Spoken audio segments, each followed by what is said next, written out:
தனபாலை சபாநாயகராக்கியது திமுக கட்சி ஒரு நாள் இதை செய்யுமா? செய்வீர்களா? உங்களால் செய்ய முடியுமா? தான் சாதி ரீதியாக ஒதுக்கப்படுகிறேன் என்று ஒரு தனது ஆதங்கத்தை ஜெயலலிதாவிடம் பதிவு செய்த ஒரே காரணத்துக்காக உன்னை இனிமேல் எவன் ஒதுக்குறான்னு நான் பார்க்கிறேன்.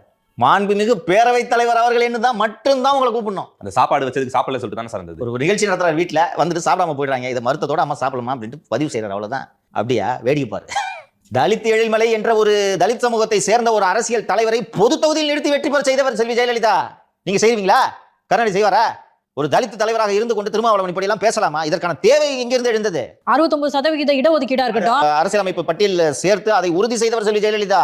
இன்னைக்கு இருக்கக்கூடிய திமுக நிலைய வித்துவான், மூத்த நிலைய வித்துவான் திரு வீரமணி அவர்கள் சமூக நீதி காத்த வீராங்கனை என்று அதற்காக தான் செல்வி ஜெயலலிதாவுக்கு பட்டம் கொடுத்தார். எளிமையா கேட்கிறேன்பா, பிராமணர்களுக்கு முக்கியத்துவம் சொல்லிட்டு நீங்க அதிமுக சொல்லுங்க, அவங்க பிராமணன் தானே. ஒரு பிராமண சமூகத்தை சேர்ந்தவர்களை செல்வி ஜெயலலிதா தனக்கு உற்ற துணையாக உதவியாக வைத்திருந்தார். பிராமண சமூகம் அல்லாத சசிகலாவைத்தான் வைத்திருந்தார். அவரை போய்